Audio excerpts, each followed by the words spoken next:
Hello hello, comment ça va vous? Mieux que moi j'espère parce que ouais, je vous avoue que ça va pas de ouf. Je voulais abandonner l'idée de sortir une vidéo ce mois-ci puisqu'à la base j'étais partie sur une thématique bien précise, mais elle était beaucoup trop dense pour un vlog de 15 minutes donc j'ai abandonné. J'avais trop de choses à dire alors j'ai préféré prendre du recul, laisser de côté quelques jours, revenir dessus plus tard, mais au final j'ai pu toucher pendant plusieurs semaines. Ça m'a un peu démotivée, donc j'ai développé une flemme monstrueuse à essayer de réécrire une autre thématique. À l'heure où je vous parle, on est le 30 novembre, il est 17 h et j'ai toujours rien monté. J'étais à deux doigts de laisser tomber et de rien poster. Mais je me suis souvenu que j'avais commencé ces vlogs pour justement me permettre de sortir la tête de l'eau quand j'avais l'impression de couler, et c'est ce qui se passe actuellement. Je me force à la faire cette vidéo, même si elle sera probablement très différente des autres, c'est pas grave.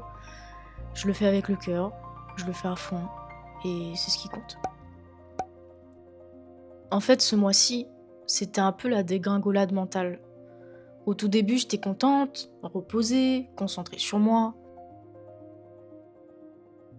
J'avais commencé à prendre certaines habitudes saines depuis fin octobre.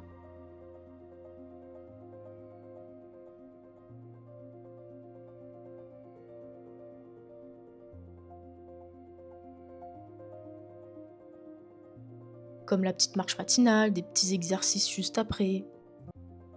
J'ai pris l'habitude de prendre soin de moi, prendre du temps pour moi.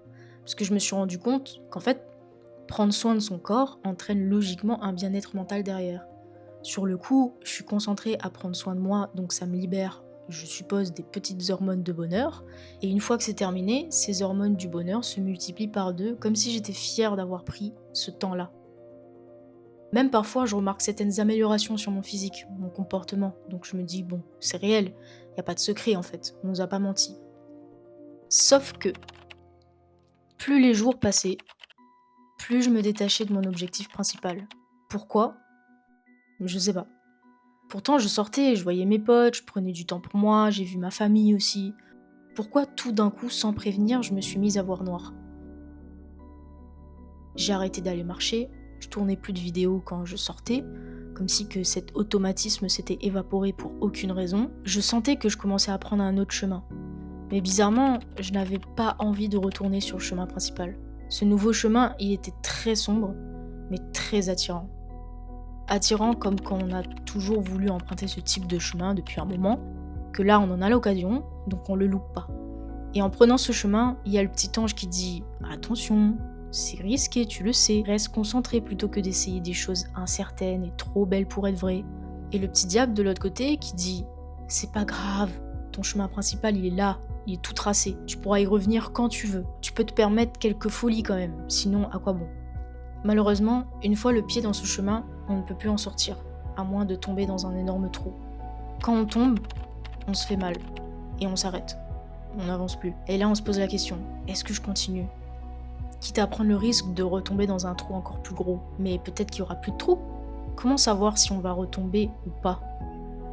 Et là, je commence à avoir mal, très mal, de la chute qui vient d'arriver. La douleur est de plus en plus intense.